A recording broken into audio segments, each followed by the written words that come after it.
Peace, love, and light. Welcome back to another episode of Mineral Ministries presents Sunday service. Lion Gates and Mineral Ministries presents Sunday service. This is episode or epilogue 142, and I'm your host, Pablo, and we are back for another amazing episode, another invigorating, exhilarating, soul stirring and soul lifting episode. We are back for another one of them. Welcome back. All right, we opened up today's presentation with a very necessary mantra, and we want to get more accustomed to taking our time out daily to do our mantras.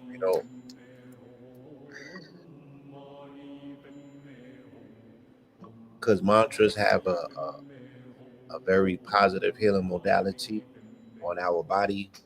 It almost turns us into our own healing factory, turning our body into instruments that creates, these healing modalities, in particular, nitric oxide, right? A very necessary creation in our internal bodies and our internal fortitudes. This that aids and assists in our healing. All right. And it also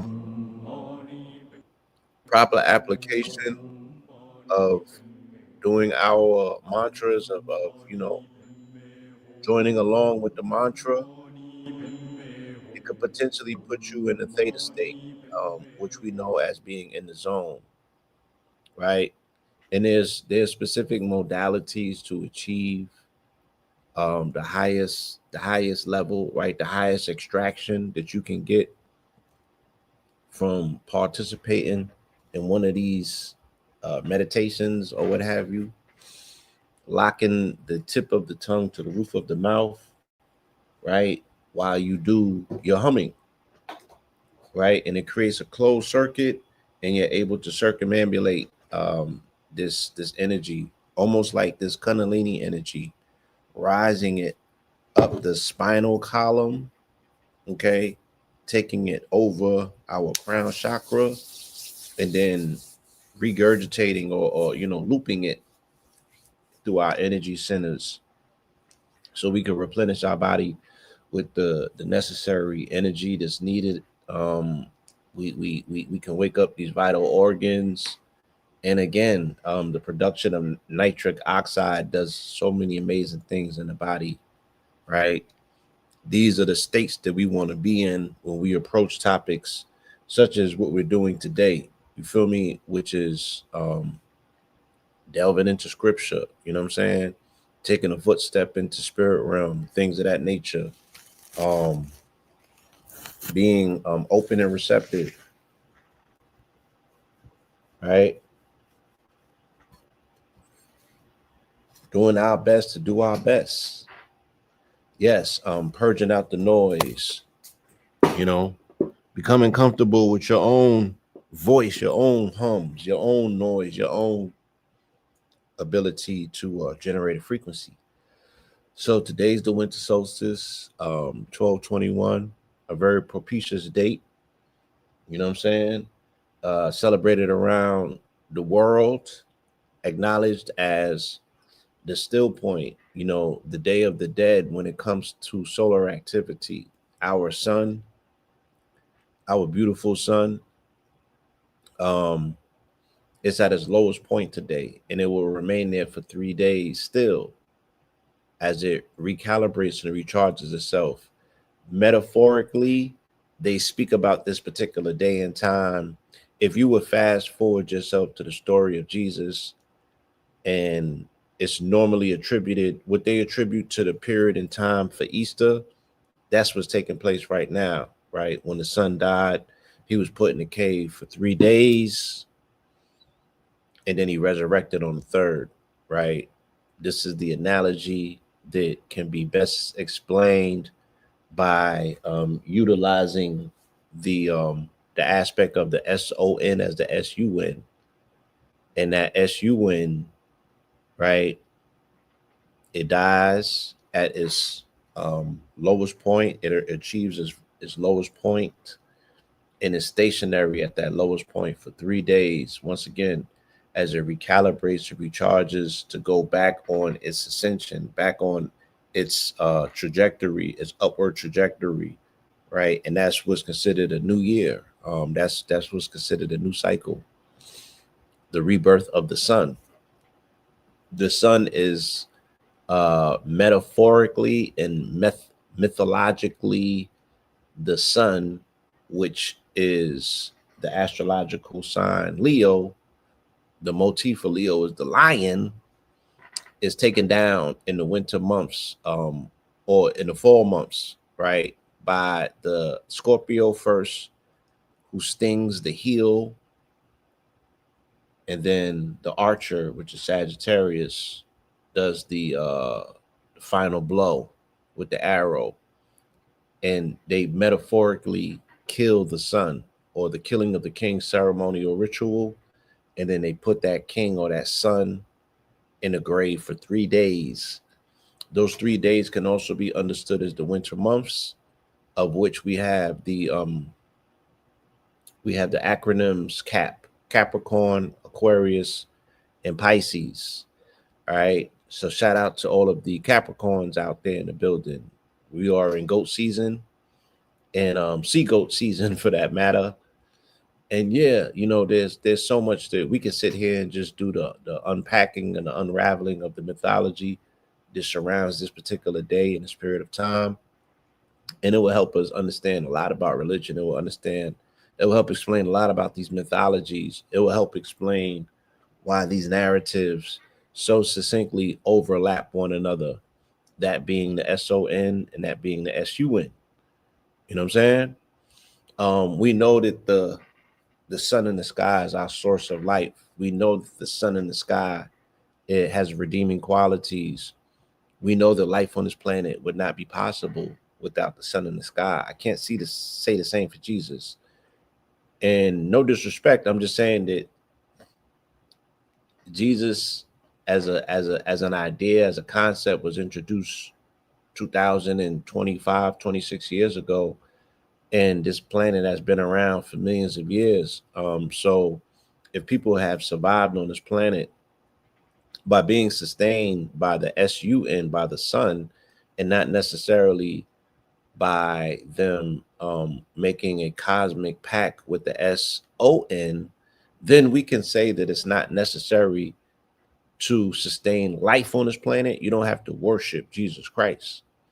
But to sustain life on this planet, you do have to have an interaction with the SUN, right? The SUN is responsible for setting our circadian rhythms and our own biology. It's also responsible for um, growing the food on the planet that sustains us, that we eat. It's also responsible for gauging different cycles, right? It's also responsible for Earth itself, and keeping Earth in particular balance. Everything that comes after that, in terms of how you adopt a philosophy or religion or ideology, that's all personal. You know what I'm saying? And it has yet to be seen if that's a determinant that is particularly um going to be based on where you end up after this particular, you feel me, journey here in this spacesuit, in this body, in this physical vessel. You know what I'm saying? So while we're here, we want to pay homage. We want to acknowledge the role that the sun plays in our life. And when that sun worshiping, we're just being in open acknowledgement. We couldn't do it without you. You know what I'm saying? And I knew about the SUN before I knew about the SON, and that's no disrespect to the SON, but I need the sun in my life. I need the SON. I need the SUN, should I say? I needed to do what it promises to do. You know what I'm saying? I needed to show up on time. I needed to activate. Feel me? I needed to not switch up, because we are dependent and contingent upon it. Shout out to all of the 3-eye atlas gazers or what have you. I don't know if you guys ended up seeing anything. I don't know if anybody broke the telescope out. You know what I'm saying? But these are some interesting times that we're in. You feel me? These were some interesting times that we're in. All right. And if nothing else, you know, we owe it to ourselves to understand the severity of the times that we're in. Don't minimize them. Don't shirk the responsibility that comes with this particular time that we exist in. Right? It's incumbent upon all of us to rise to the occasion. You feel me? And okay, Richie Moon said he caught it. Right?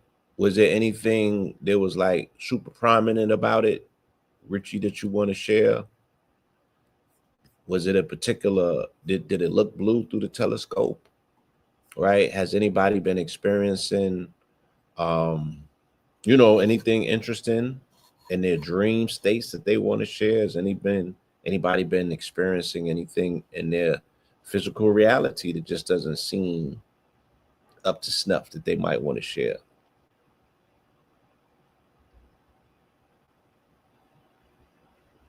Okay, it was very blue. Yes, blue is very rare in nature. um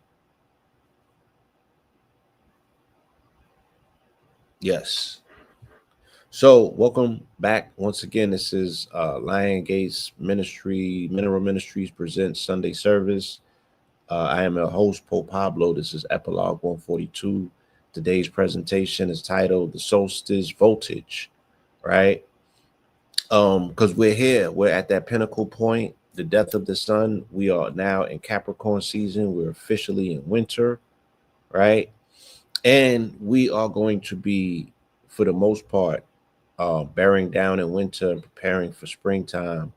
There's things that are needed and necessary, right, to do for that preparation, and hopefully we'll get an opportunity to speak about some of that throughout today's program.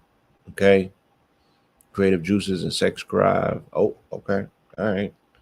Unfortunately, got headaches when came and other cosmic events are going on, so I appreciate it. Okay, yeah, I can't say that. Friday night there was a lot of like there was so much going on mental wise. You feel me? Yeah. And they threw a lot of stuff on the Barbie all at once. 3 Eye Atlas was coupled with the Epstein Files releases, and that was coupled with the Jake Paul fight, and that was coupled with, so there was a lot going on the 19th leading into the 20th, in terms of battles for our attention. But nonetheless, you know what I'm saying? 3 Eye Atlas has passed through this particular atmosphere, and hopefully with a new moon, right? Hopefully, and damn, my bad. In the Chappelle stand up, um, I didn't see the Chappelle stand up yet. I saw clips of it earlier this morning. You know, so yeah, it was a lot going on. Like he said, on top of all of that, with a new moon. You feel me? So, let's, with no further ado, let's get this episode underway. Okay.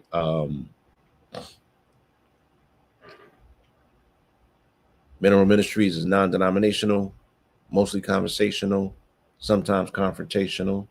Okay. And from that particular premise, we will get started. Dreams have been super interesting. Actually, 2 cats, 2 dogs, and a polar bear. That was attempting to say the entire. Oh, 2 cats, 2 dogs, and a polar bear. That's deep. I did have a vision of a polar bear. I did have a vision of a polar bear. This strong in as well. That's kind of deep. All right, so you guys know what we do. We go through the Gregorian calendar date. Today is 12/21, and we go through scripture and see if there's any commonality, if there's anything that we can extract from that particular date that coincides with the timelines or things that we need to be mindful of, what I'm saying, in the here and now. So we'll start where we always start off, right? And that's in Genesis. So we'll set it off with Genesis 12:21. See where that gets us. Okay. 12:21. Start off in Genesis.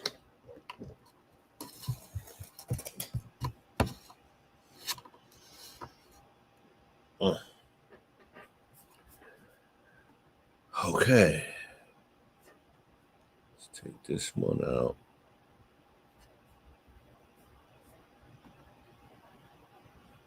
That. Back to stage. Okay. All right, we're still here. Abram and Sarah in Egypt, right? I think we were here last week as well. So we're still here. We're still in the same chapter, if you will. Okay. Um, so let's get to it.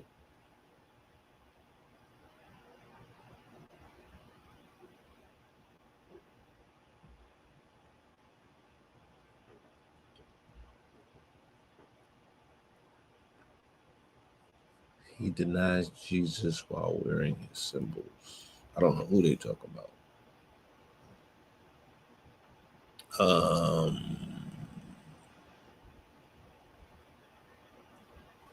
Let's see. It would be a great time to revisit and elaborate on your statement from 2 years ago about semen retention can be dangerous. Meaning intense, I think, is where we're going with thought. Um, I don't, I don't know where that came from, but I got another one. I guess what today I'll just be answering questions or some shit. Let's go. Let's see where we at with this. Okay. He denies Jesus while wearing his symbols and pretending to be like him, teaching the same spiritual science Jesus taught first, because it was never about man. Envy runs deep in the blood of humans. Okay. Well, let me go back to this first question. I'll qualify that one. Will be a great time to revisit and elaborate on your statement from 2 years ago. Okay, and it's perfect because I kind of opened up earlier with this statement that I made about creating a circuit by locking the tip of your tongue to the roof of your mouth. What I did not hear in a lot of discussions around semen retention was creating a microcosmic orbit where you can loop the energy or the seminal fluid that you are now tapping or trapping into. You have to keep it moving. You know what I'm saying? You have to keep it moving. You have to keep it circumambulating and looping around an energetic loop. So when I heard a lot of people speaking about semen retention, they were just telling young men to hold their seed, to tap their perennial point and hold their seed, but they were not explaining to them how to move the energy through their microcosmic orbit to create this whole field internally where they're tapping into the energy that they are accessing. I did not hear that. I have not heard that a lot. So I was saying it's very irresponsible to tell these young men to retain their semen, but not explain to them the methodology of how to move their semen to create this energy circuit in their body where they can actually be benefiting from recycling and moving that energy source, right? And I also said that you have to be very mindful. Um, you have to be very mindful that if you are engaged in a relationship and you are retaining semen from your partner, you have to have understanding that for the most part, her psychology is somewhat tied into seeing you release because that is a verification for them that a job was done. And there's something about, I don't, yeah, I can't get into everybody's personal situation, but my experience has been like there's something about that seed that they really, really want. You know what I'm saying? So when you deprive them of that, um, it causes a problem. It could potentially cause a schism. You got a lot of explaining to do. And your ability to explain your mission and your the onset of your mission, it has to be able to override that person's sensation to want to be gratified with you releasing what you releasing, right? All this new shit going on, you know what I'm saying? It can catch people very off guard, somewhat abrupt. And you could fuck around and lose your relationship because you just don't understand your methodology. So you want to factor that in and explain that because they they don't be they don't be filling people into that part of it. Okay. So we're in Genesis. This is 12:20. I would imagine that Genesis does not go to 12:21, it goes to 12:20. So we'll do this. Abram and Sarah in Egypt. Why did you say she is my sister? So that I took her as my wife. Now then, here is your wife. Take her and go. Then Pharaoh gave his men orders concerning Abram, and they sent him away with his wife and all of his possessions. You know what I'm saying? So he was not being truthful. He came there so being somewhat deceitful, right? Operating on a false premise. And he got his woman tapped. He got his woman hit. You feel me? And Pharaoh hit her and gave her back to Abram and said, beat it. You know what I mean? What a way to start a relationship that is gonna have so many hiccups through history. Like that's how y'all niggas showed up. You know what I'm saying? You showed up tucking your woman like it was your sister. Pharaoh seen her, he smacked, he knocked it down, gave her back to you, and then kicked you out. You know what I'm saying? And then y'all people show up at some point in a very weird situation. And everything after that point has been weird, right? But look how it started. So we'll do a cross reference and keep it moving. Okay. Yeah, this is how it ends up later on in the narrative. This is Exodus 12:31, right? Pharaoh summoned Moses and Aaron by night and said, "Get up, leave my people, both you and the Israelites. Go worship the Lord as you have requested. Take your flocks and herds as well, just as you have said, and depart and bless me also." So they, yeah.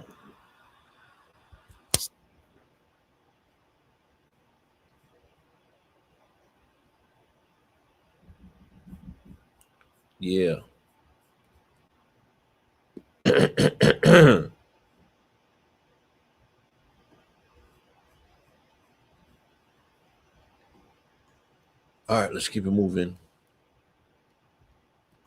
Genesis. And what are the overlapping connections that we can make today by making observations? Yeah, politics, you know what I'm saying?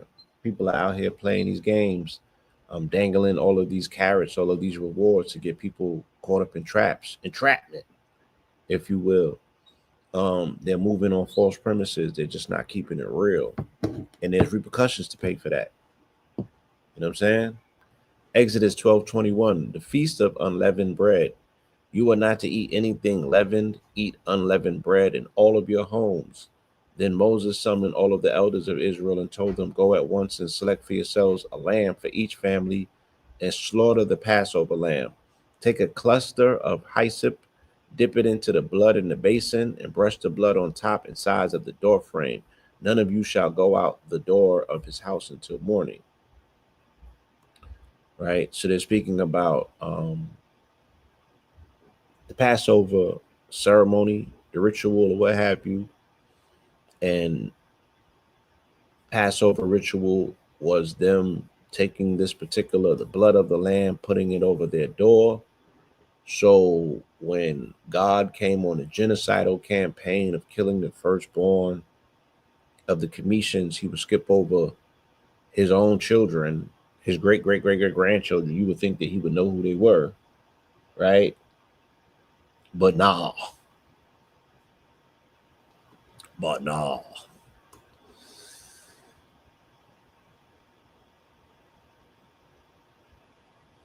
Hebrews 11:28. By faith he kept the Passover and sprinkling of blood, so that the destroyer of the firstborn will not touch Israel's own firstborn. Right? So you could destroy them other people's firstborn.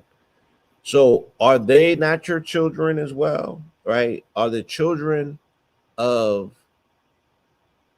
the Cometians, right? Are they not your children? Right? They if someone is accused of quote unquote worshiping a false god, but there's only one real God, right? But maybe they don't know your name yet, or you ain't put your game down.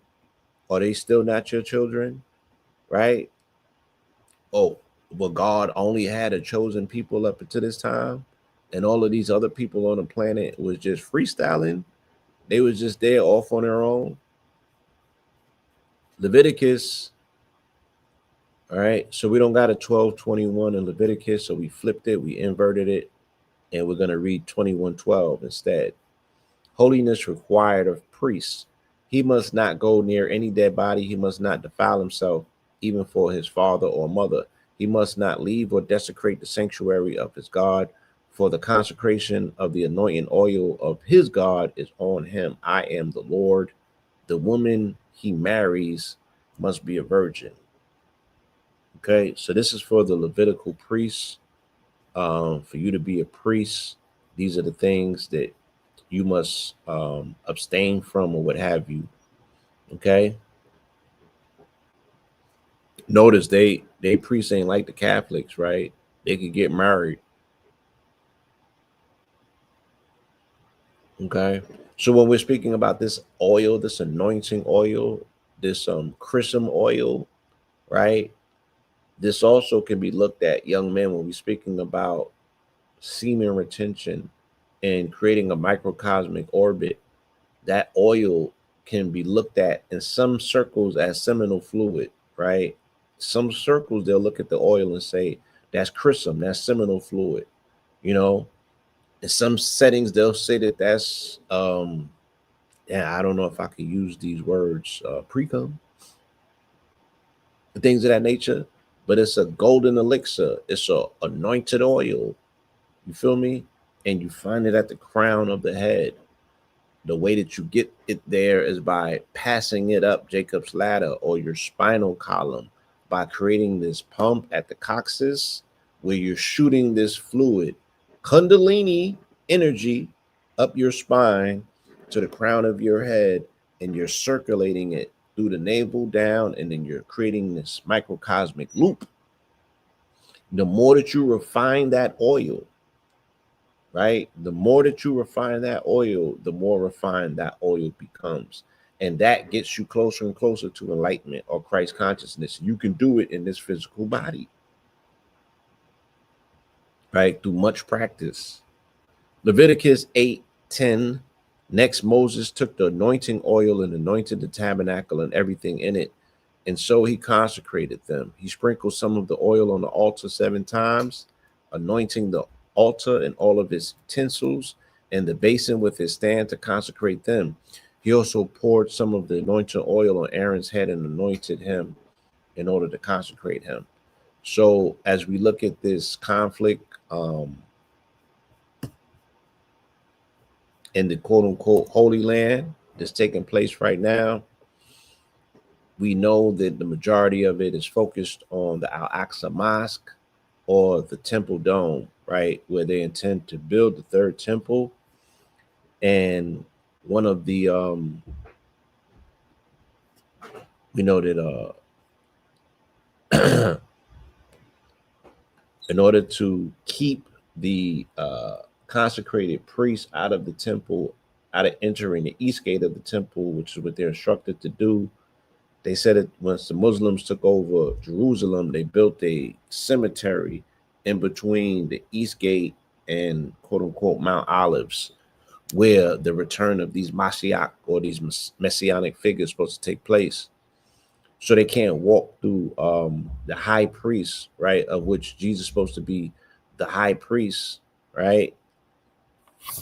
And in the Jews' case, Mashiach, which is their particular Messiah, also that's their high priest.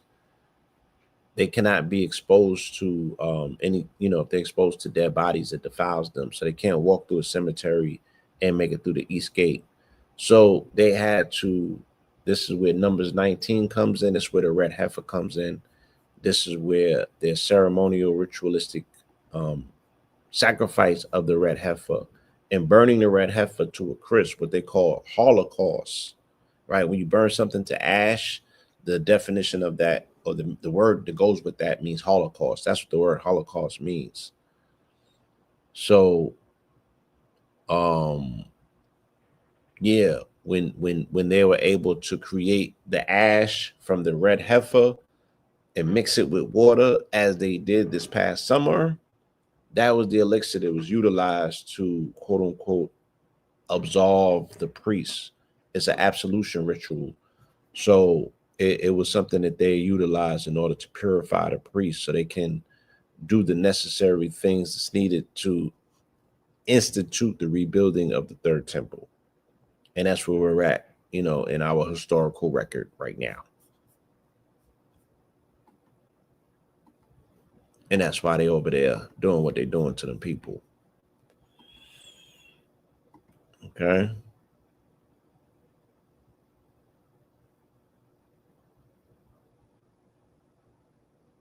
Yeah, everything is okay. 1, 2, 3, 4, 5. All right, let's get into Deuteronomy. Deuteronomy 12:21. 12:21. 2, 3, 4, 5. One place for worship. Right? Of course, once again, they're speaking about the temple. When the Lord your God expands your territory as he has promised, and you crave meat and say, I want to eat meat, you may eat it wherever you want. If the place where the Lord your God chooses to put his name is too far from you, then you may slaughter any of the herd or flock he has given you, as I have commanded you, and you may eat it within your gates whenever you want. Indeed, you may eat it as you would eat a gazelle or deer. Both the ceremonial unclean and the clean may eat it. Mm.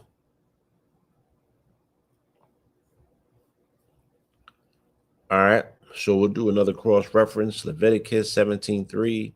Anyone from the house of Israel who slaughters an ox, a lamb, or a goat in the camp or outside of it, instead of bringing it to the entrance to the tent of meetings to present it as an offering to the Lord before his tabernacle, that man shall incur blood guilt. He has shed blood and must be cut off from amongst his people. Damn. Mm. Let's do another cross correlation before we keep it moving. Deuteronomy 14:24. But if the distance is too great for you to carry that with which the Lord your God has blessed you, because the place where the Lord your God will choose to put his name is too far away, then exchange it for money, take the money in your hand, and go to the place the Lord your God will choose. Then you may spend the money on anything you desire: cattle, sheep, wine, strong drink, or anything you wish. You are to feast there in the presence of the Lord your God and rejoice with your household. Right? So, God wanted his portions. He's like, nigga, break me off. However you go about doing it, right? I got instructions for that. But what you're not gonna do is not gonna give me my portions. I need my portions. I need that up off you. Let me get that. Go over there and do it then. Right? But God was about that tribute. He was about that sacrifice. He was about that animal blood. When did he stop being about that? I don't know. The Christian's gonna try to tell you with Jesus, but I don't know. Maybe all along, right? 2, 3, 4. Maybe all along, God just wants some blood. You know what I'm saying? And you niggas is not giving him what he need. So you're not getting the benefits or the results from it. But the people who are, right? The Judea Pax, they may very well, if they're looking at empire, they're looking at becoming the next empire of this planet. They're looking at running this whole shit. Feel me? That's how confident that they are. That their sacrifice and their ceremonies are being received well from their God, not from the people. The people don't matter. Remember, they're Gentiles. The kings defeated west of the Jordan. So now we are in Joshua 12:21. The king of Shimron, Miron won. The king of Ashbalk won. The king of Tanakh won. The king of Megiddo won. The king of Kedesh won. The king of Jokneam and Carmel won. They was putting down a lot of heads, man. Numbers 21:24. And Israel put him to the sword and took possession of his land from the Arnon to the Jabbok, but only up to the border because it was fortified. Israel captured all of the cities of the Amorites and occupied them, including Heshbon and all of his villages. Heshbon was the city of Shihon, king of the Amorites, who had fought against the former king of Moab and taken all of his land as far as the Arnon. You know what I'm saying? They was jacking each other's shit left and right. Right? Like, give me that. So does this sound like solidarity? Does this sound like unity in the community? So whether these people was melanated or not, right? They didn't seem to necessarily get along. Um, they didn't necessarily seem to get along. So I don't know what difference it makes all the time for us to be so much focused on what people's ethnicity is rather than the character of who they are, who they were, and the depth of what the scripture is actually saying. Like, let's just look at this shit for what it is. You know what I'm saying?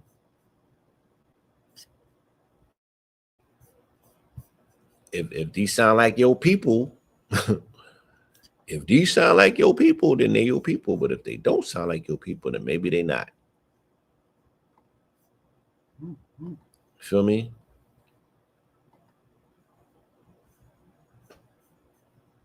Yeah, I don't think nobody wants to smoke. You good. You got it, man. You got it. You got it in the vice grips. But nobody want that smoke. All right, we in Judges. Let's get to Judges. Judges 21:12. We had to inverse it. It wasn't no 12:21. So 21:12. Judges. Wives for the Benjamites. This is what you ought to do. Devote to destruction every male as well as every female who has had relations with a man. So they found amongst the inhabitants of Jabesh Gilead 400 young women who had not had relations with a man. They found 400 virgins. 400? And they brought them to the camp at Shiloh in the land of Canaan. Then the whole congregation sent a message of peace to the Benjamites who were at the rock of Rimmon.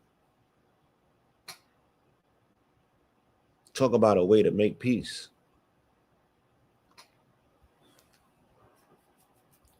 Deuteronomy 21:10. When you go to war against your enemies and the Lord your God delivers them into your hand and you take them captive, if you see a beautiful woman amongst them and you desire her and want to take her as your wife, then you shall bring her into your house. She must shave her head and trim her nails. Then it's on and popping. I mean, God delivers them into your hands. So this is called the booty of war. If you see a beautiful woman amongst them and you desire her and want to take her as your wife, slide up in her, then you shall bring her into your house. She must shave her head and trim her nails. So they talking to these people like they scavengers, like they scallywags and shit. You know what I'm saying? No dignity there, but they like shit. On some Illinois crash, looked her up and down and said, I'll take her. And I'm not making fun of this. I'm just saying, God damn it. 1 Samuel's it's it's pretty harsh, but warfare is pretty harsh. It's like, are we looking at the reality of what this shit is hitting for? Do we know what we're reading? You know what I'm saying? I thought this was about peace. This is about taking box, helping yourself to it, and how to make it right in the eyes of the Lord, of course.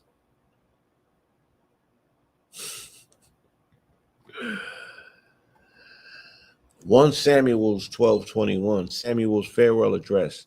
Do not be afraid, Samuel replied, even though you have committed all this evil, do not turn aside from following the Lord, but serve the Lord with all of your heart. Do not turn aside after worthless things that cannot profit you or deliver you, for they are empty. Indeed, for the sake of his great name, the Lord will not abandon his people because he was pleased to make you his own. We're going to do a cross-reference, right? Isaiah 44:9. 44:9. All makers of idols are nothing, and the things they treasure are worthless. Their witness failed to see or comprehend, so they are put to shame. Who fashions a god or casts an idol which profits him nothing? Right? Who? Right? Oh, there's a lot of fashioning of false idols or false gods. Feel me? Psalms 11:5 is a cross reference. Their idols are silver and gold made by hands of men. They have mouths but cannot speak. They have eyes but cannot see. They have ears but cannot hear. They have noses but cannot smell. Right? That sounds like a Jesus piece. Right? You got stones in the beard and all of that shit, but can it do anything? Is it real? Is it not an engraven image? Right? Why do Christians wear cross? Is that not an engraven image? Is that not symbolic? Feel me? It's like everything that they say don't do, they do it. And then judge you by it. If you do it, shit crazy, man. In the words of 50 Cent, shit crazy, man.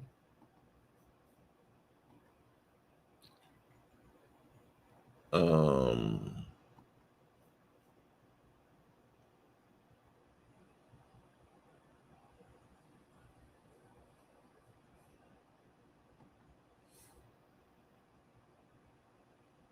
Share screen. Let's go back. My bad. Give me 1 second, y'all. Okay. There's a lot of denominations don't do crucifix. Got it. I mean, it's kind of blatant.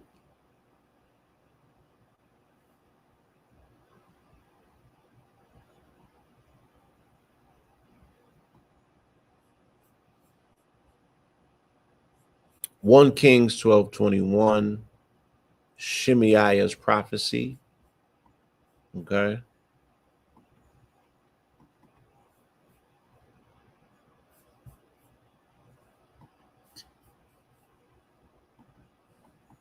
Hold on. We jump it too quick. We jumped out of Samuel. All those codes and those.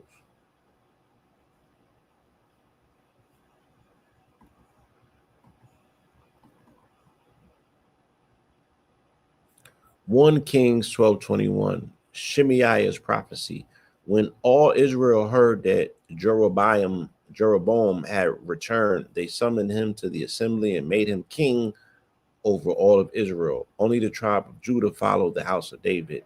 And when Rehoboam arrived in Jerusalem, he mobilized the whole house of Judah and the tribe of Benjamin, 180,000 chosen warriors, to fight against the house of Israel and restore the kingdom to Rehoboam, son of Solomon. But the word of God came to Shemaiah, the man of God. Ah. All right, let's do a cross reference before we move on. 2 Samuel's 19:41. Soon all of the men of Israel came to the king and asked, why did our brothers, the men of Judah, take you away secretly and bring the king and his household across the Jordan, together with all of David's men? And all of the men of Judah replied to the men of Israel, we did this because the king is our relative. Why does this anger you? How have we ever eaten at the king's expense or received anything for ourselves? We have 10 shares in the king, answered the men of Israel. So we have more claim to David than you. Why then do you despise us? Were we not the first to speak of restoring our king? But the men of Judah spoke more fiercely than the men of Israel. So again, it's a very interesting observation between the house of Judah and the house of Israel as it applies to the Davidic and Solomonic lines. All right, very very interesting. 1 Kings.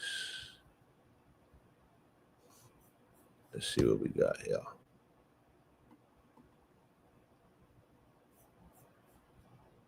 2 Chronicles.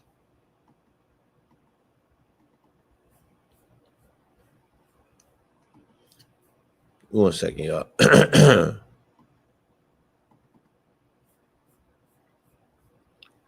Back on Samuel, Kings, on Chronicles. All right, so we up to Chronicles.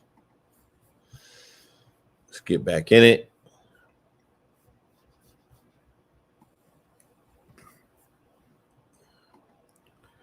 One Chronicles.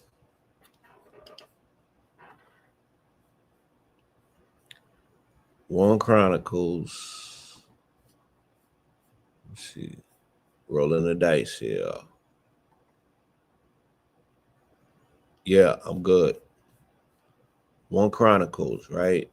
Rolling the dice. The mighty men joined David at Ziklag. Okay. When David went to Ziklag, these men of Manasseh defected to him.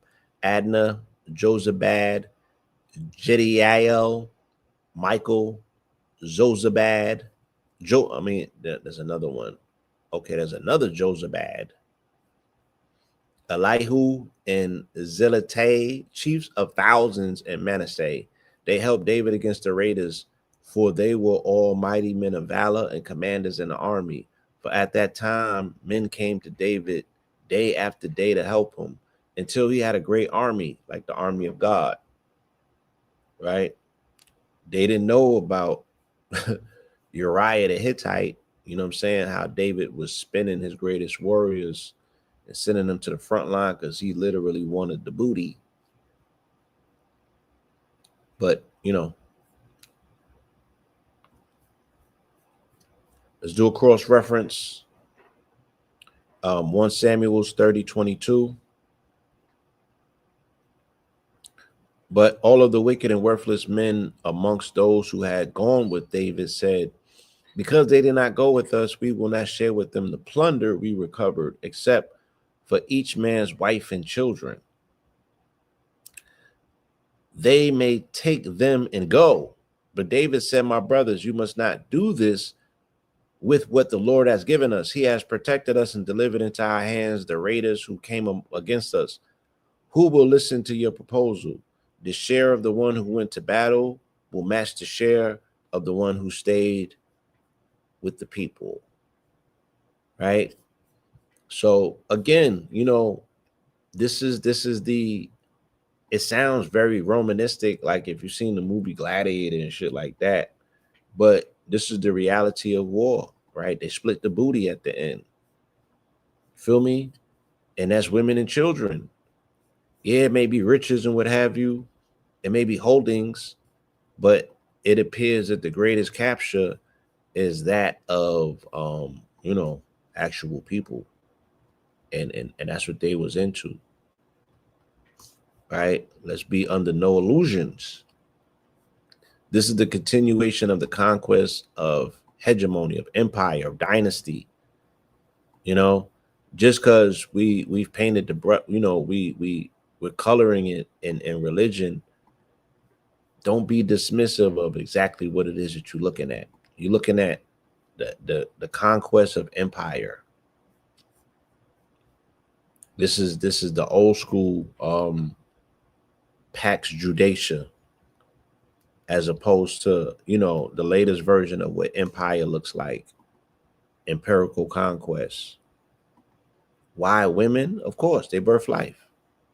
They're the biggest grab in a skirmish or a conquest like this. You know what I'm saying? There's a lot that they were utilizing women captives for, and not just to birth out.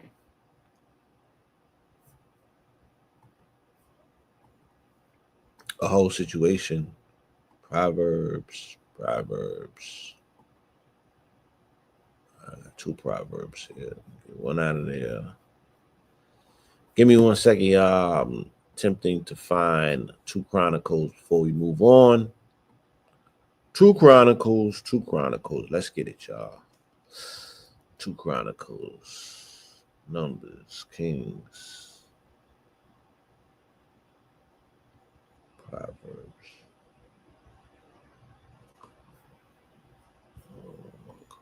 What's 110th Street?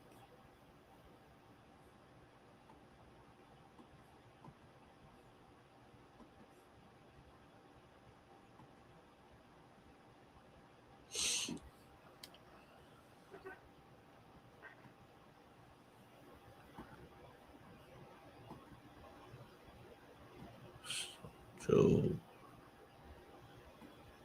Proverbs.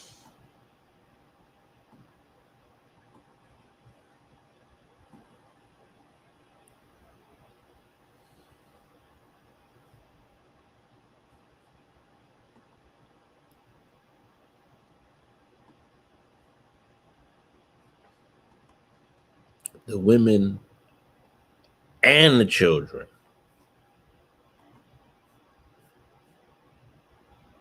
God damn it. Let's just, I guess, they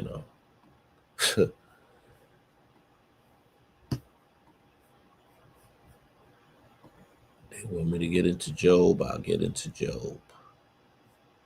Nehemiah. Skipping over Nehemiah. Boom, boom, boom. Boom, boom, boom. Job responds to Zophar. He deprives the trusted of speech and takes away the discernment of elders. He pours out contempt on nobles and disarms the mighty. He reveals the deep things of darkness and brings deep shadows into light. I will do a cross reference, then keep it moving. No, I haven't seen the Avatar yet. 1 Peter 5:5. Young men, in the same way, submit yourselves to your elders, and all of you clothe yourselves with humility towards one another, because God opposes the proud, but gives grace to the humble. God opposes the proud, but gives grace to the humble, right? That's what they say. Daniel 2:21. He changes the times and seasons. He removes kings and establishes them. He gives wisdoms to the wise and knowledge to the discerning. Right? He is God. God.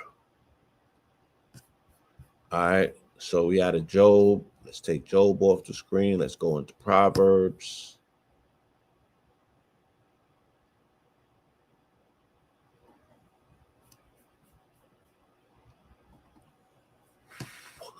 Let's go into Proverbs. It's already on screen, but I gotta pull it up.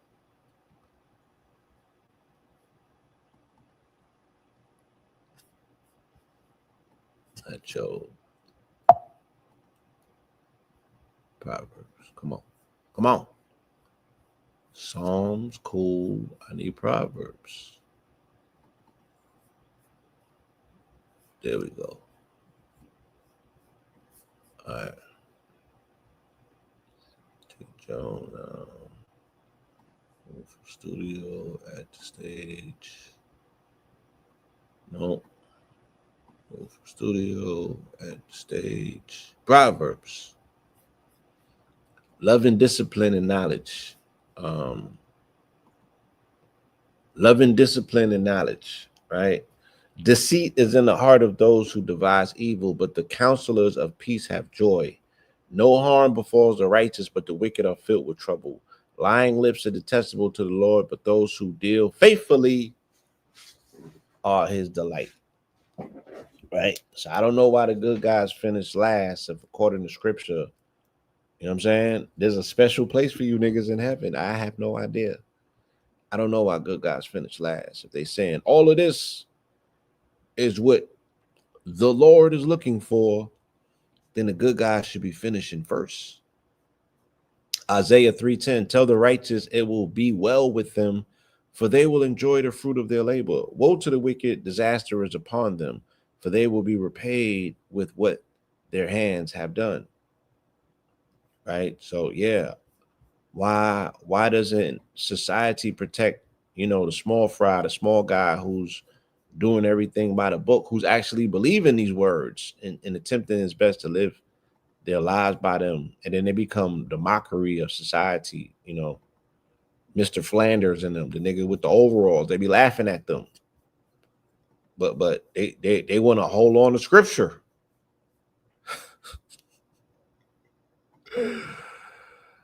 Man, oh man.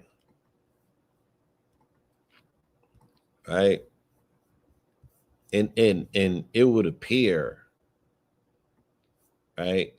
Praise God, it would appear that God favors, crash outs like Donald Trump and them niggas or Jeffrey Epstein, right? People who have benefited exponentially from his cosmic covering. You know what I'm saying? To this day, as Red would say, to this day, it would appear, you would think. Mm.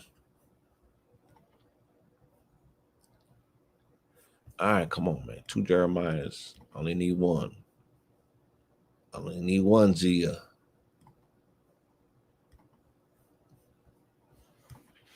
Give me 1 second, family. Pull up this next slide.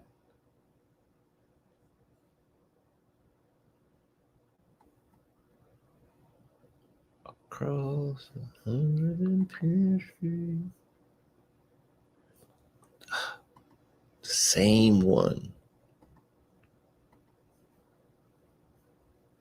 I'm pulling up the same one.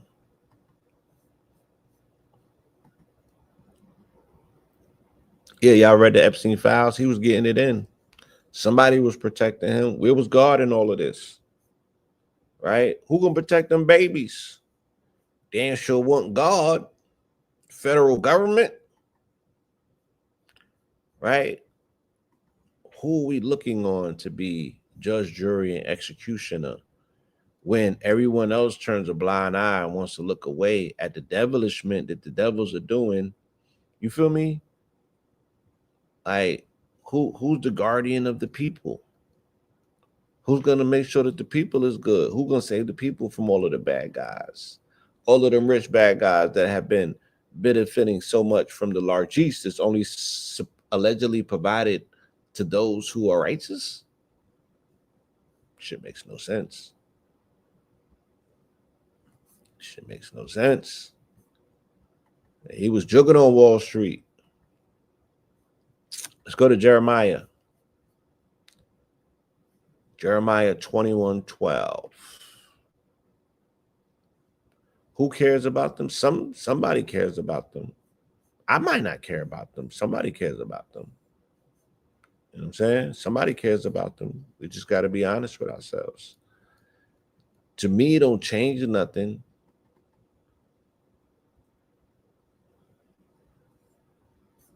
You know what I mean? But that doesn't change anything. Like,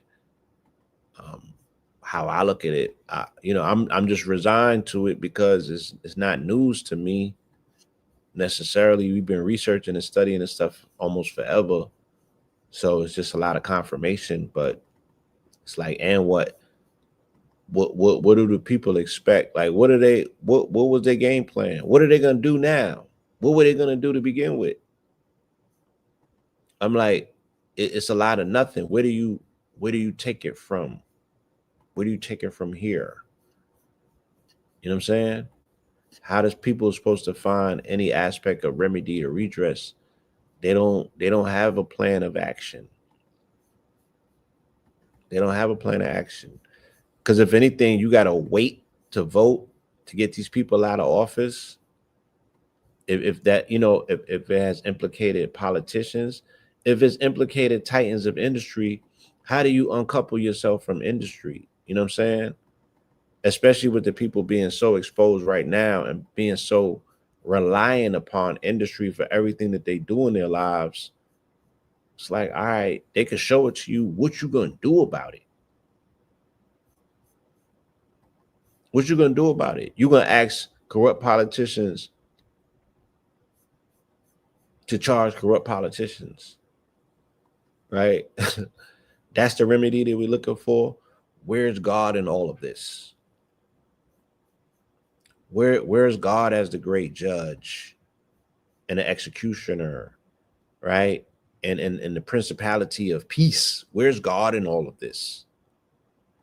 How are these people allowed to operate in the way that they do in the name of God, in the name of religion, in the name of Christianity, if you will, right?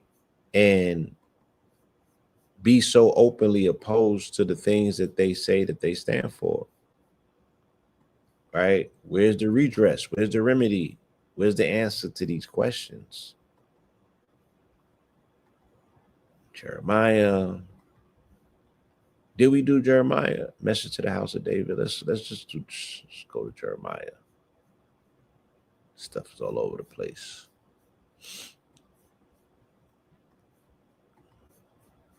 Okay, I gotta pull up Jeremiah on my back end.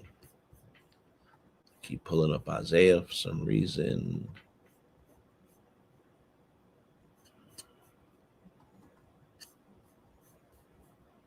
Ezekiel, Matthew.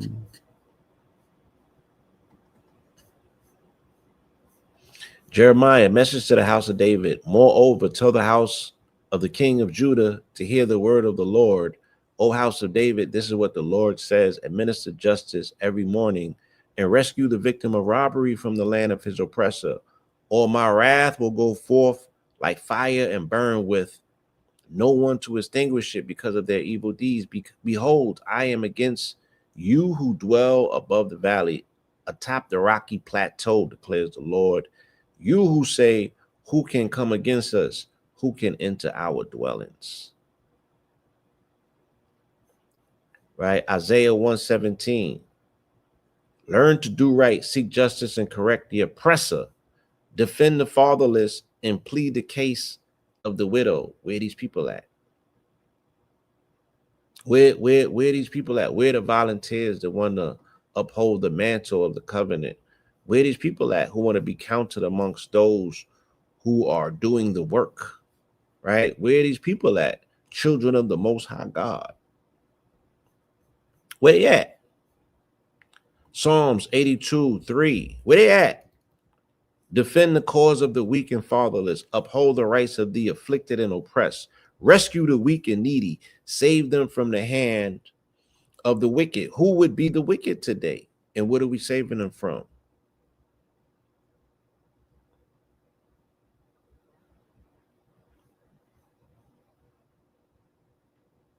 But we don't even have a universal declaration on what evil is. We don't have a universal declaration on what hate looks like, because it can be spun depending on who's shoveling the shit at any particular moment. They can put spin on it.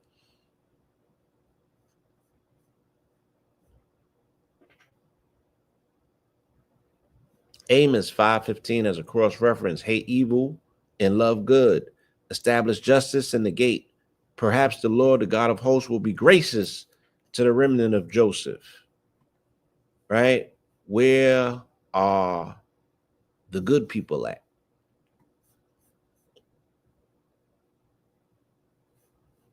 Let's go to Ezekiel 12:21. Oh, it's Matthew. It's Jeremiah again. Move that from the studio. Move that from the studio. Give me 1 second, y'all.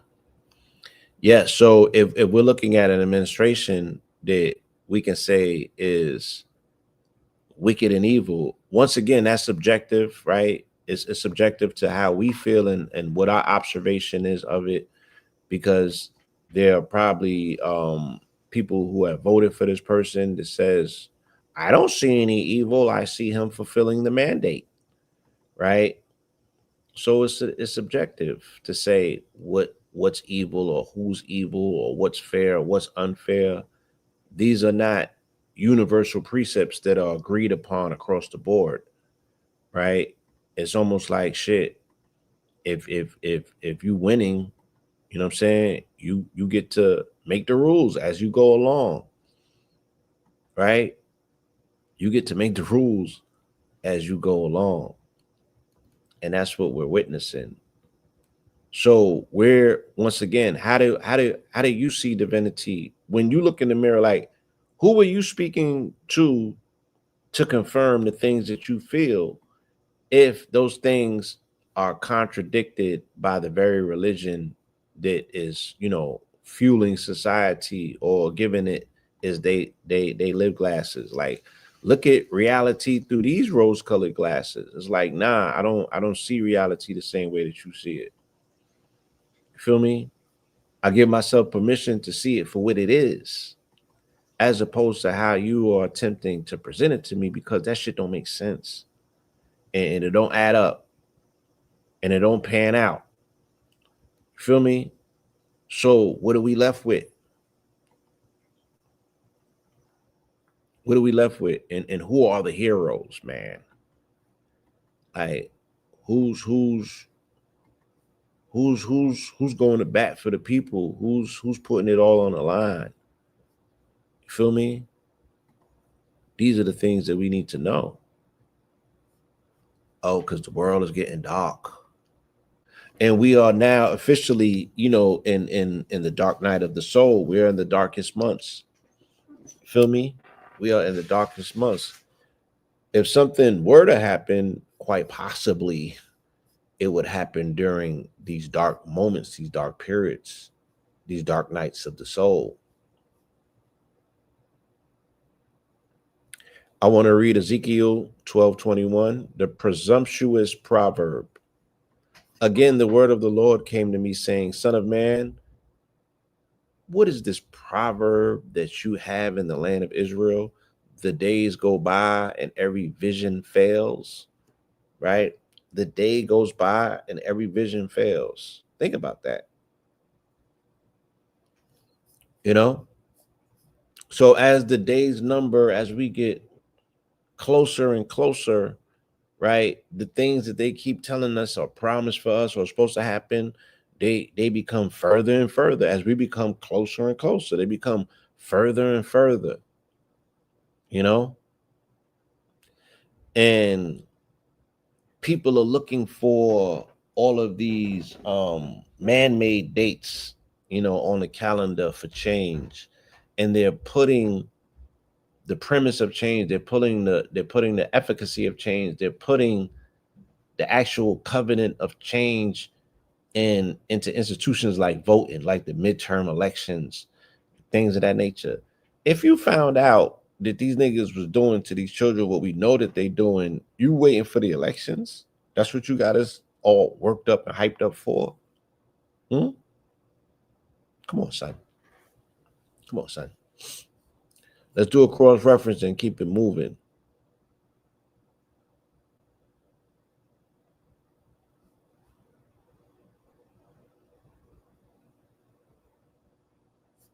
Jeremiah 1:11. And the word of the Lord came to me, asking Jeremiah, what do you see? I see a branch of an almond tree, I replied. You have observed correctly, said the Lord, for I am watching over my word to accomplish it. Okay. Numbers 23:19. God is not a man that he should lie, or a son of man that he should change his mind. Does he speak and not act? Does he promise and not fulfill? Right? It remains to be seen. Because once again, we have had promises. We have had many of things that have been dangled in front of us for our cooperation, our obedience, our compliance. Has God made good on his own promises to us? Right? Does our contract and our covenant have holes in that shit like an American treaty? Feel me? What is for us shall be for us, but what is exclusively ours? Right? And we got to share it with somebody else. Is it ours?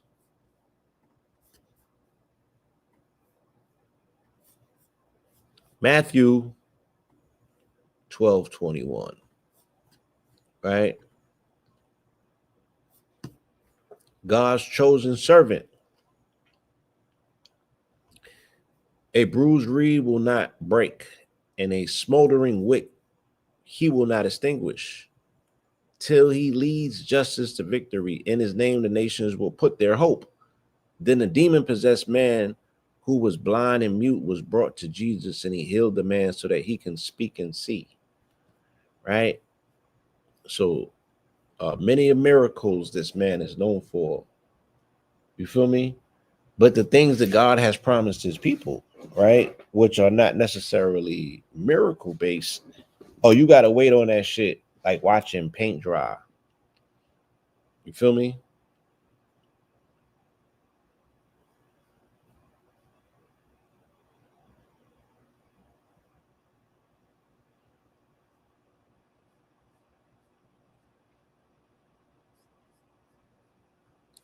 We'll do a cross reference and keep it moving, right? For the sake of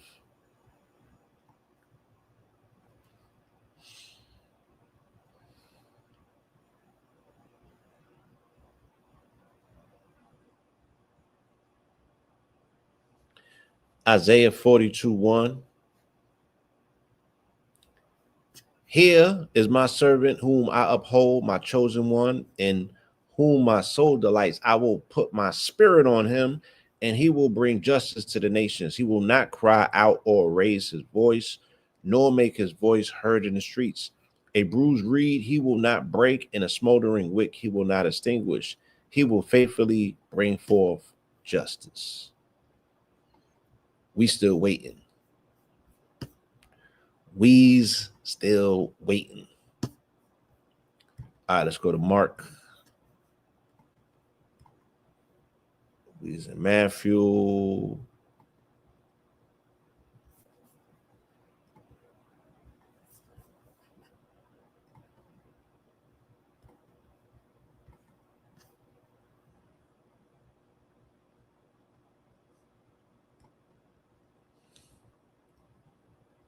Oh, you trying to tell me I got the same? Okay, that's more like it. All right, here we go. This is Mark. Mark. The Sadducees and the resurrection. Now there were 7 brothers. The first one married and died, leaving no children. Then the second one married a widow, but he also died and left no children. And the third did likewise. In this way, none of the 7 left any children. And last of all, the woman died. Well, goddamn it. What a fucking loop. What if she was barren and they done sent all of the 7 brothers? Because according to tradition, Judaic tradition, if you know, you married to a woman and you transition, if you transition and she becomes a widow, then she becomes, quote unquote, you know, your brother steps up and he is the one most qualified and best qualified to redeem her widowness, if you will, right? But what if she was barren and they just kept sending these brothers to her, and then that killed off the bloodline? You know what I'm saying? That did the bloodline in. You got to spread it out a little bit, bro.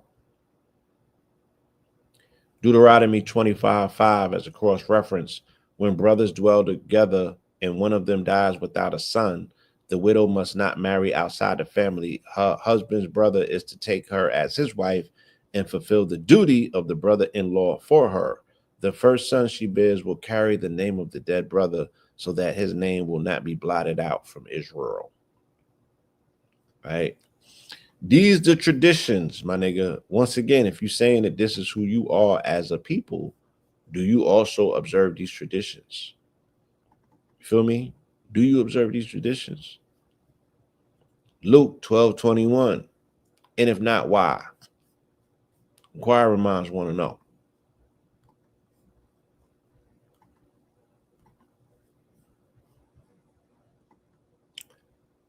Inquiring minds want to know.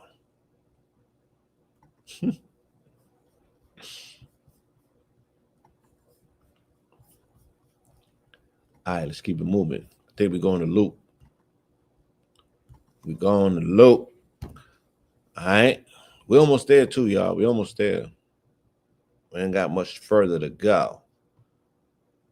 amazingly, the New Testament don't got a lot of 12:21s, and they don't got a lot of 21 books to do the inverse. So, nah, nigga, ain't doing no Job.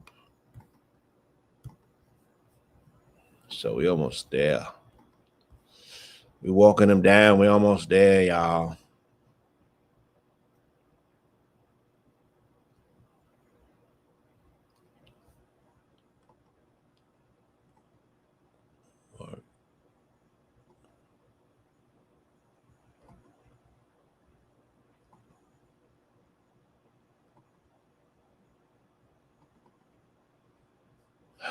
Let's see. Too much.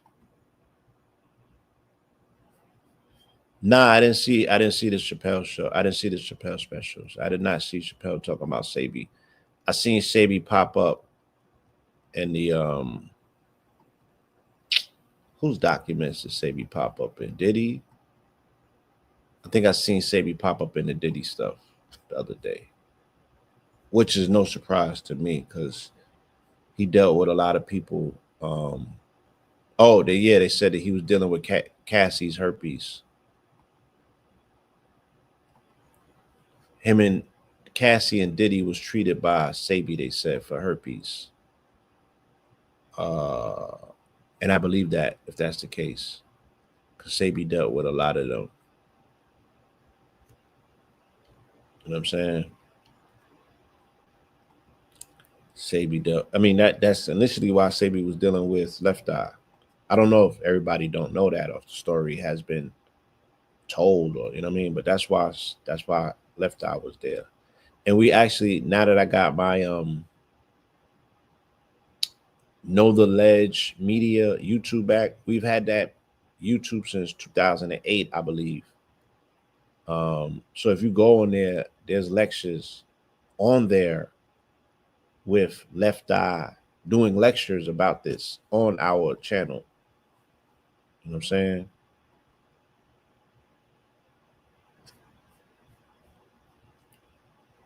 Okay, we did mark. All right, spinning the block. Oh no, I'm hitting my head. The slides is not numbered in my folder, and all the shit looks alike because it's all screenshots. So my apology. If I'm taking a little bit longer than normal, that's what I'm going through, y'all. So please bear with me. All this shit looks the same. Like I'll show it to you. Like all of these is files. They all say screenshot. And yeah, they got different time and what have you, but I ain't that nice yet.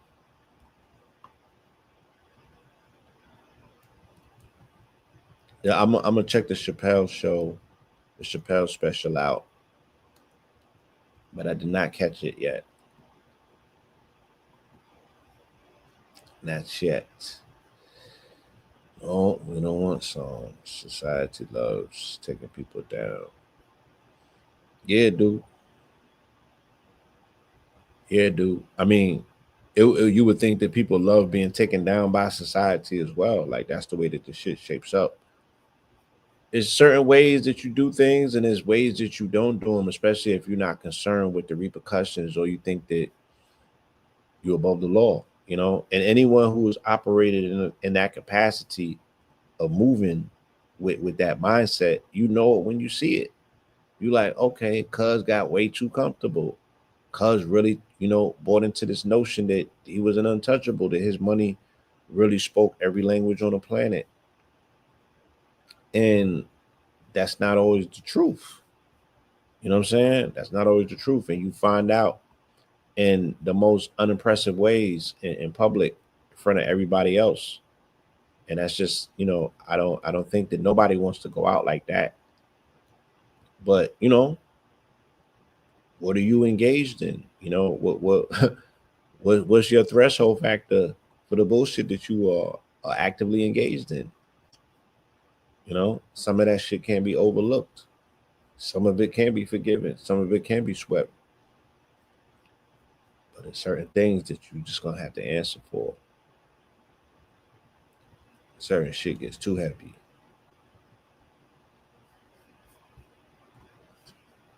I think that that's kind of like a place where they find Diddy at, right? Certain things are just too heavy at this point to ignore. And he got too much luggage. Luke 12:21, the parable of the rich fool, right? Right on time. Right on time. Right? As they said, the streets is dead. The parable of the rich fool. This is Luke 12:21. But God said to him, "You fool, this very night your life will be required of you. Then who will own what you have accumulated? This is how it will be for anyone who stores up treasure for himself, but is not rich towards God." Then Jesus said to his disciples, "Therefore I tell you, do not worry about your life, what you will eat, or about your body, what you will wear." Nah, nigga, you're not jerking me out of that. You know what I'm saying? You're not jerking me out of that because you had on burlap, shit like that, nigga. They got gold cathedrals with your name on it now, nigga.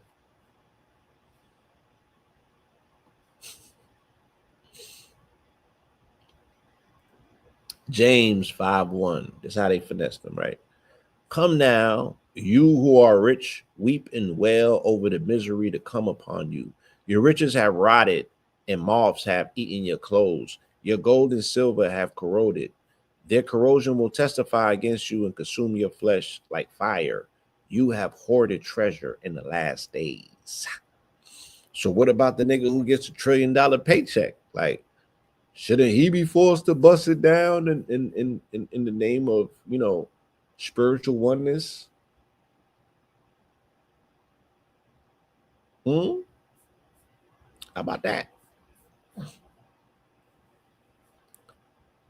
Let's do another cross reference. 1 Timothy 6:17. I'll repeat it.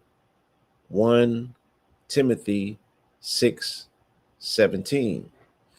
Instruct those who are rich in the present age not to be conceited and not to put their hope in the uncertainty of wealth, but in God, who richly provides all things for us to enjoy. Instruct them to do good, to be rich in God's work, and to be generous and ready to share, treasuring up for themselves a firm foundation for the future so that they may take hold of that which is truly life. Okay?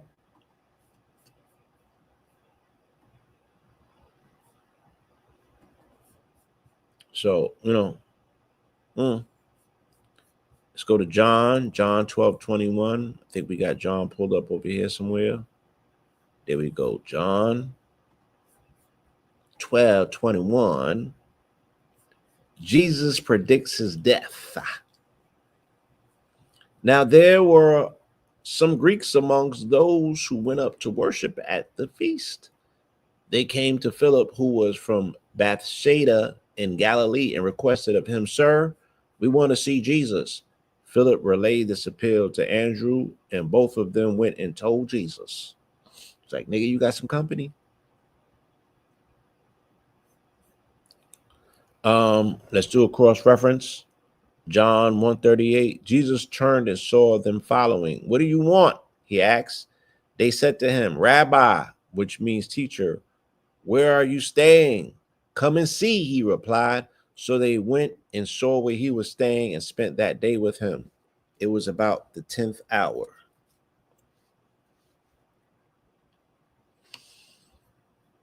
Okay. Another cross reference. John 7:35. At this, the Jews said to one another, "Where does he intend to go that we will not find him? Will he go where the Jews are dispersed amongst the Greek and teach the Greeks? What does he mean by saying, 'You will look for me, but you will not find me, and where I am, you cannot come'?" It's like, nigga, you speaking in parables, my nigga, but what are you talking about?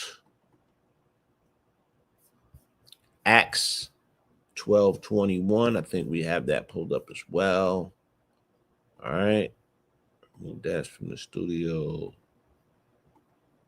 Acts 12:21. The death of Herod, of King Herod, right? Now Herod was in a furious dispute with the people of Tyre and Sidon, and they convened before him, having secured the support of Blastus, the king's chamberlain. They asked for peace because their region depended on the king's country for food. On the appointed day, Herod donned his royal robe, sat on his throne, and addressed the people, and they began to shout, "This is the voice of a God, not a man.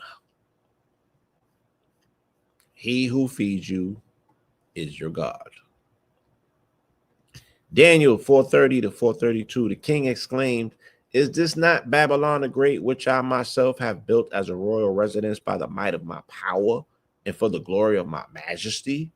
While the words were still in the king's mouth, a voice came from heaven. "It is decreed to you, King Nebuchadnezzar, that the kingdom has departed from you. You will be driven away from mankind to live with the beasts of the field, and you will feed on grass like an ox.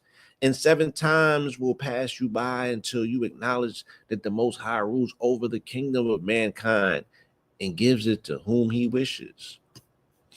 This is deep. This is deep for different reasons, but we're gonna keep it moving, right? That's Acts. We up out of Acts now. Where we at with it? Romans 12:21. Let's get to see the Romans. Remove at the stage. All right, move this from studio. Forgiveness. On the contrary, if your enemy is hungry, feed him. If he is thirsty, give him a drink.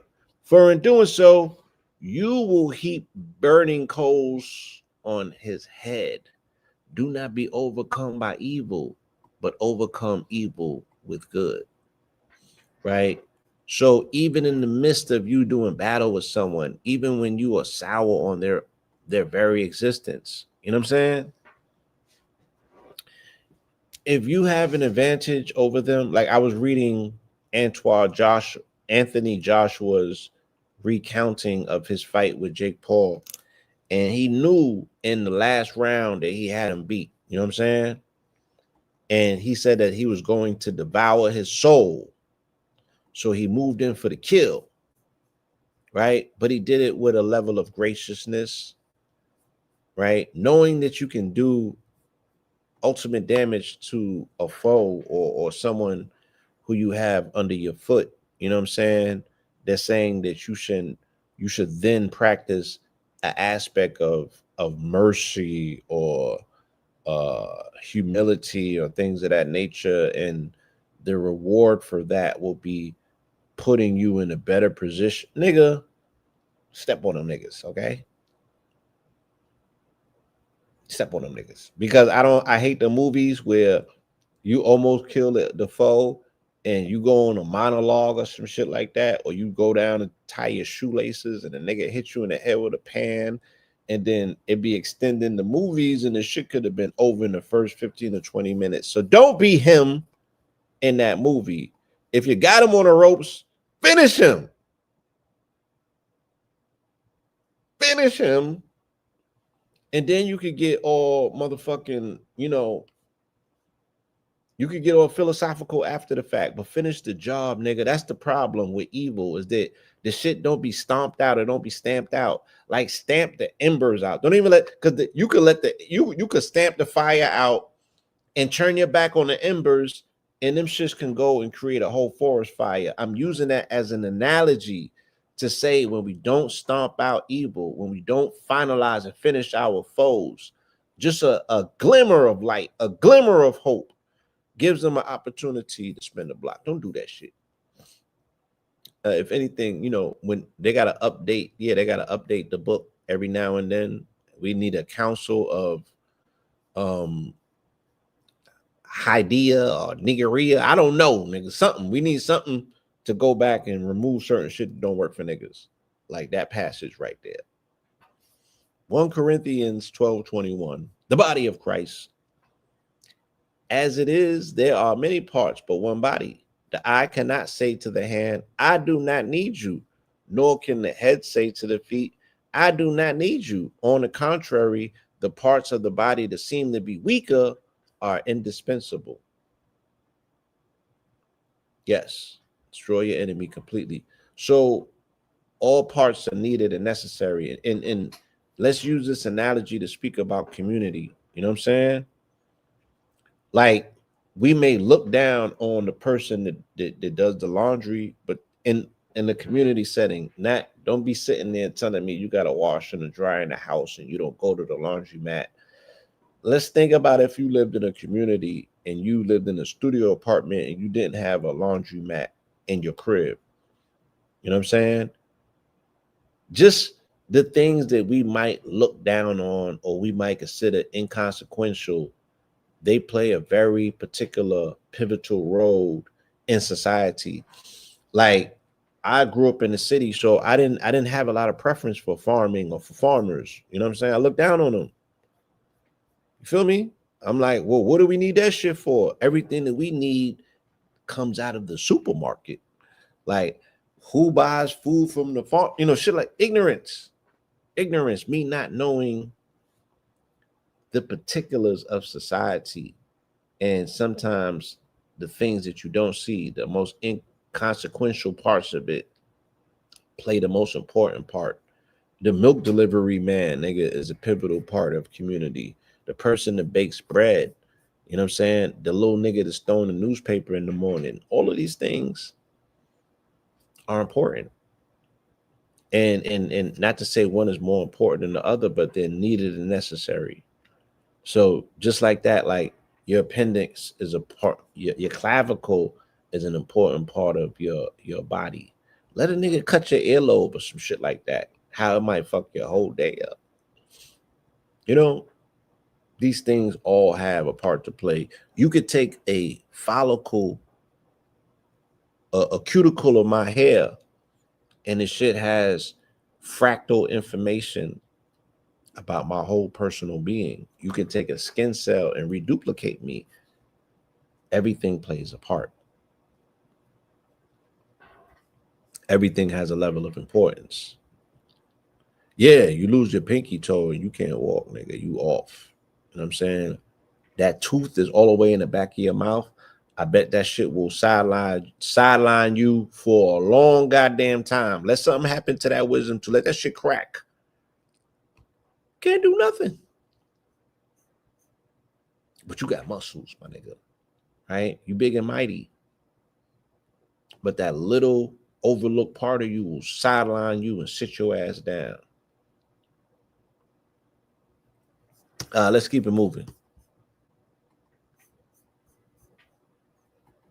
I would imagine we should be going into 2 Corinthians. Let's see where we at. See where we at.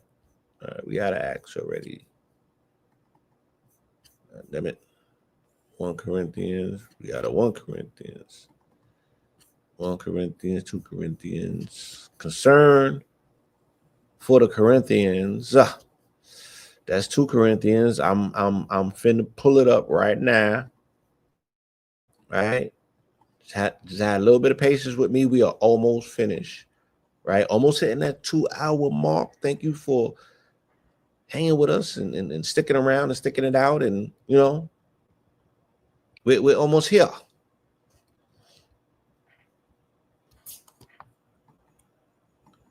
Oh, across 110th.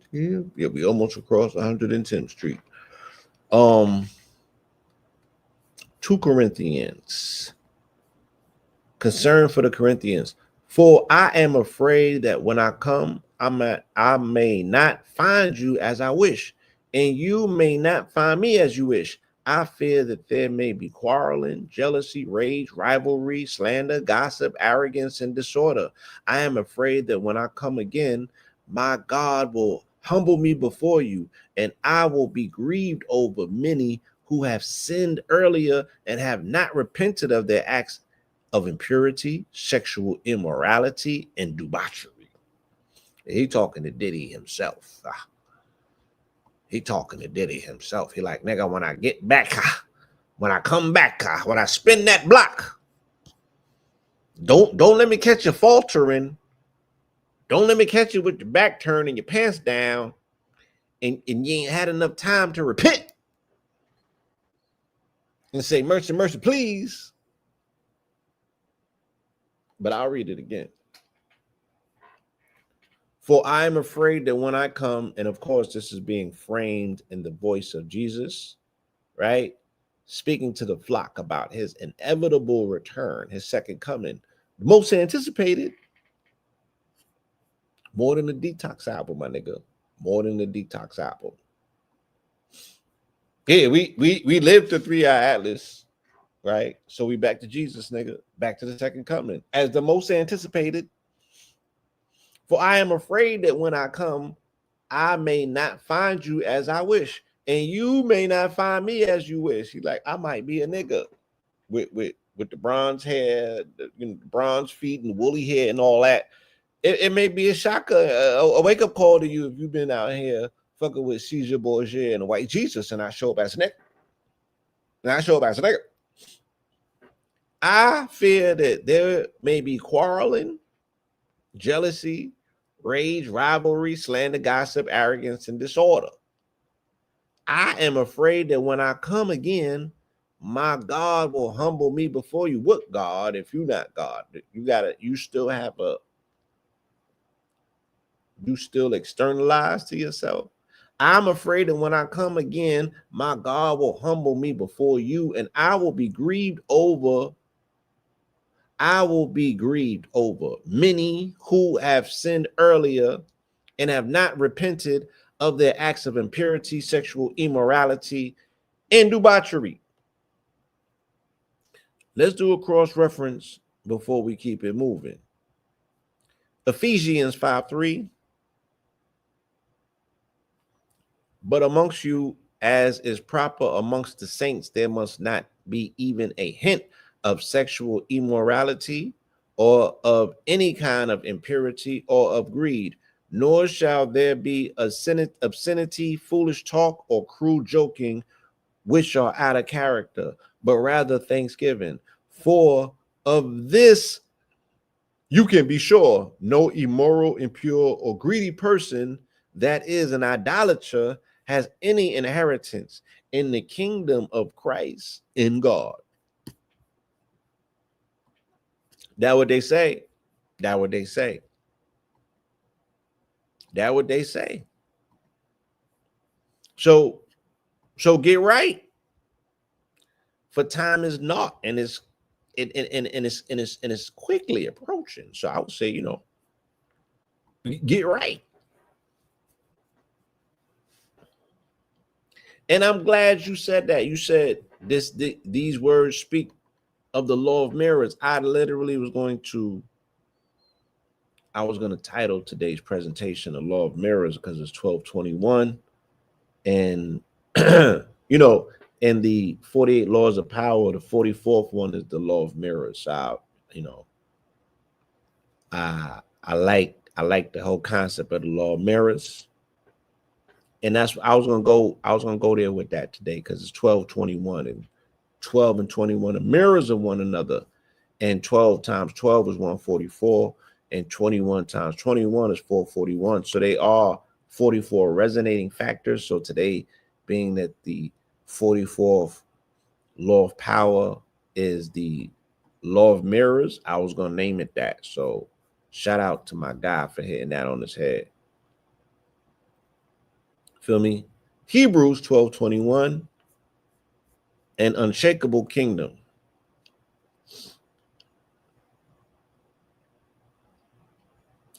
For they cannot bear what was commanded. If even an animal touches the mountain, it must be stoned. Whew. The sight was so terrifying that even Moses said, I am trembling with fear. Instead, you have come to Mount Zion, to the city of the living God, the heavenly Jerusalem. You have come to myriads of angels.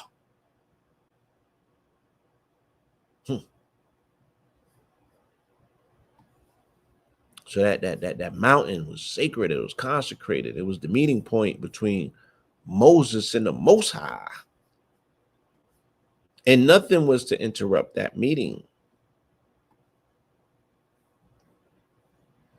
Let's do a cross reference before we keep it moving. Exodus 19:16.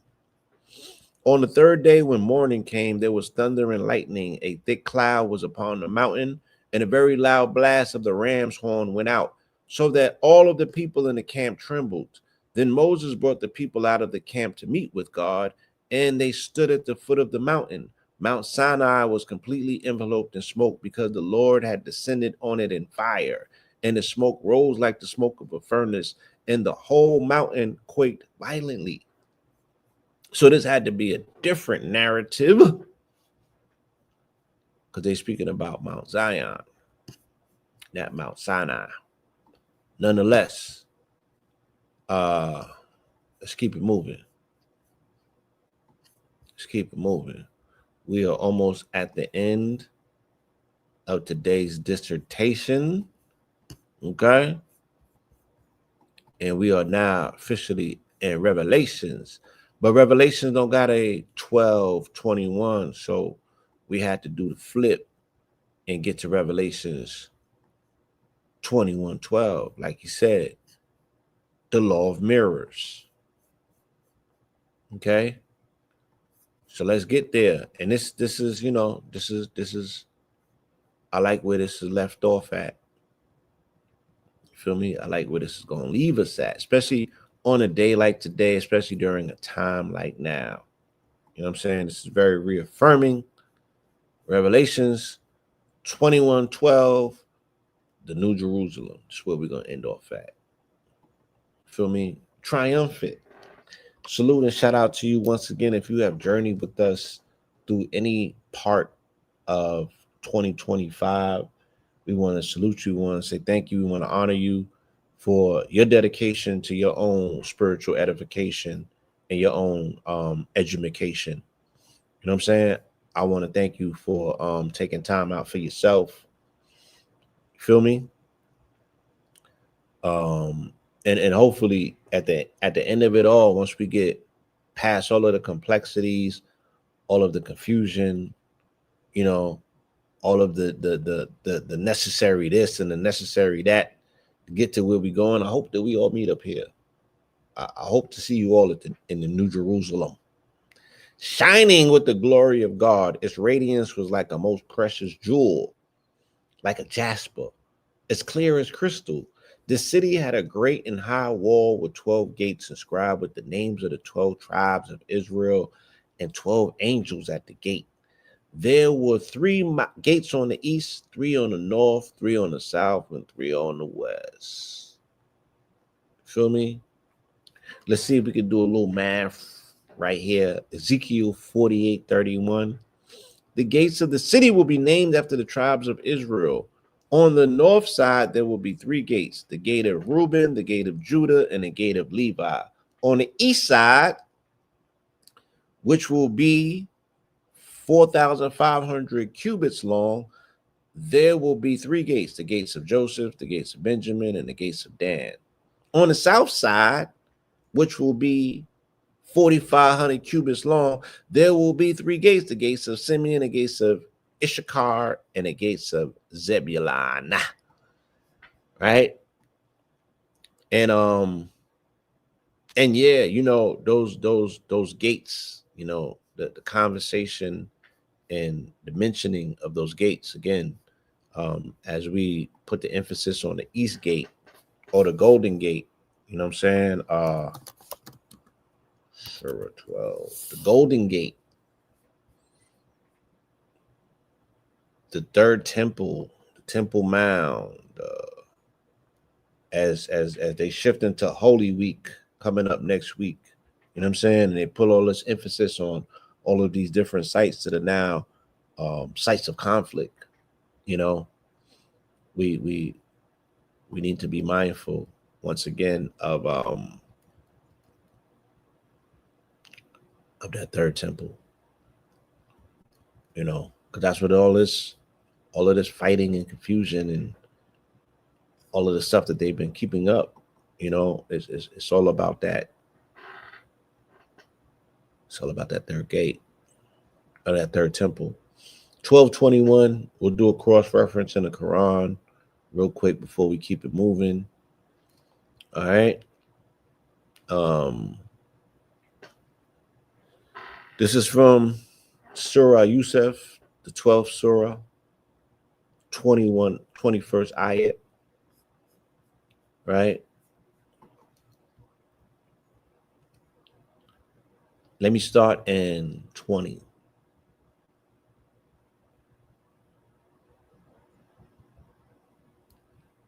And they sold him for a reduced price, a few dirhams, and they were concerning him of those content with little. And the one from Egypt who bought him said to his wife, make his residence comfortable. Perhaps he will benefit us, or we will adopt him as a son. And thus we established Joseph in the land that we might teach him the interpretation of events. And Allah is predominant over his affair, but most of the people do not know. And when Joseph reached maturity, we gave him judgment and knowledge, and thus we reward the doers of good. Okay. And she, in whose house he was, sought to seduce him. She closed the doors and said, come, you. He said, I seek the refuge of Allah. Indeed, he is my master, who has made good my residence. Indeed, wrongdoers will not succeed. And she certainly determined to seduce him, and he would have inclined to her had he not seen the proof of his Lord. And thus it was that we should avert from him evil and immorality. Indeed, he was of our chosen servants.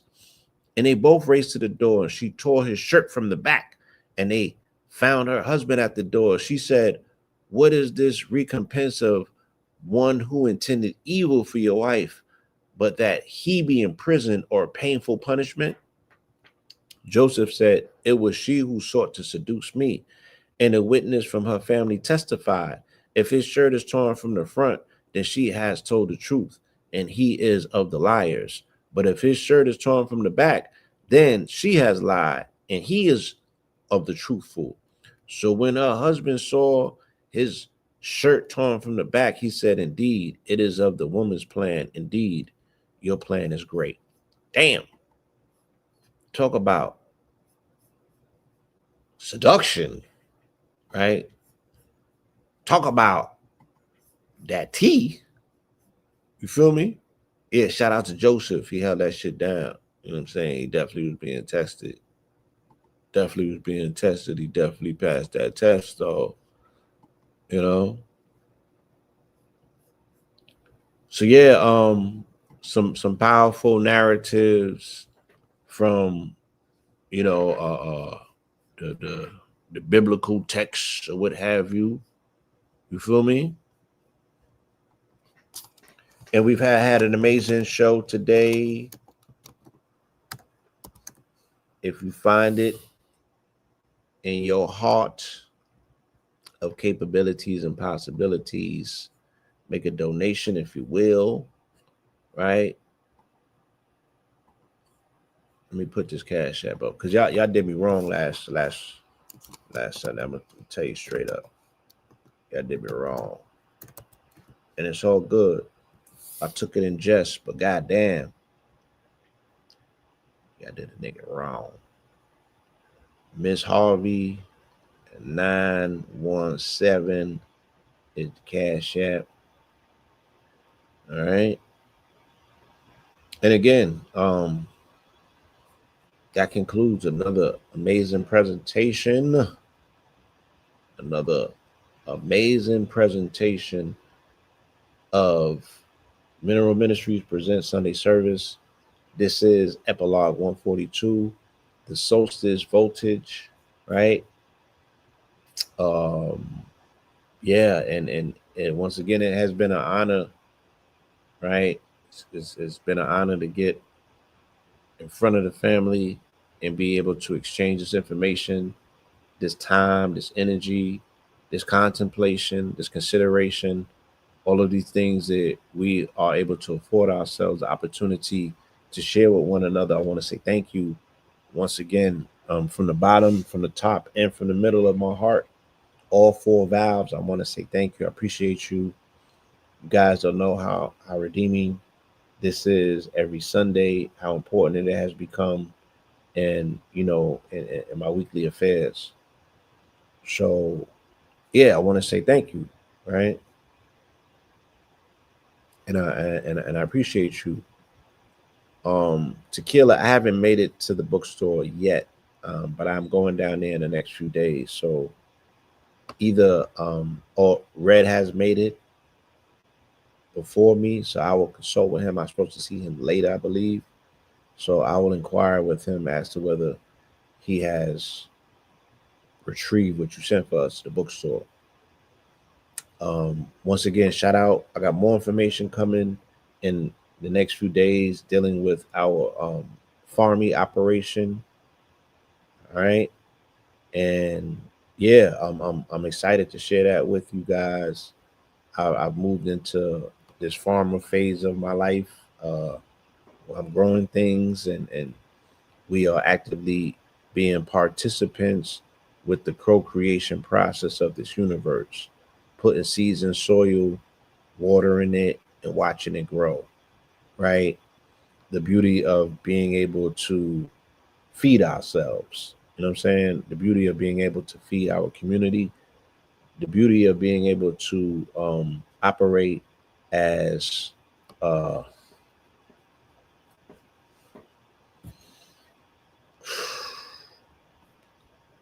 co-conspirators with the cosmos, right? To create, feel me? Co-conspirators with the cosmos to create, whether it's food, whether it's opportunity, whatever it is. But it's a beautiful thing to witness. I tell you, it's a beautiful thing to witness, and I want it. I want us to be self-reliant, self-sufficient, regardless of religious indoctrination or what they're telling us about who's coming for us and what's about to happen. You feel me? You better be able to, because God, Jesus is an herbivore, so you better be able to put some motherfucking plate of food out for him like you do for Santa Claus. God damn it! And you're gonna need them herbs, on deck, ready and prepared to slide out on a plate for Jesus when he slide down the chimney, nigga.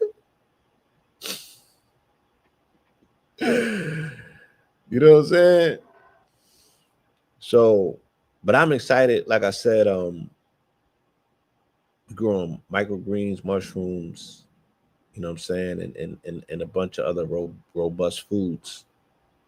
You feel me? Preparing for springtime when it's really gonna be a plethora of foods being grown and available, and we'll be engaging in food boxes, food delivery. You know what I'm saying?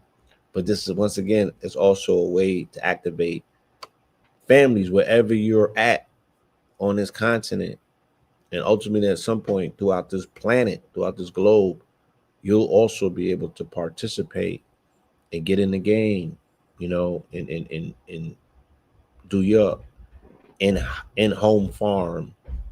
You know what I'm saying?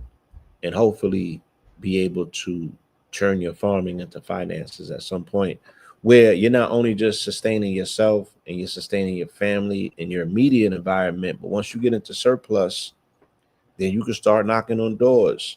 You can start going into the outer communities and finding out who needs fresh food. You can start opening up accounts with restaurants right in your community that need farm to table. Feel me? They need what you have. And once again, this is a hack. It's an easy way. Yes, you go B2B to live in abundance and to operate continuously with the process, coinciding with the process of creation. What better way to serve God? What better way to serve community? What better way to serve this blessing of life that we've been given, right?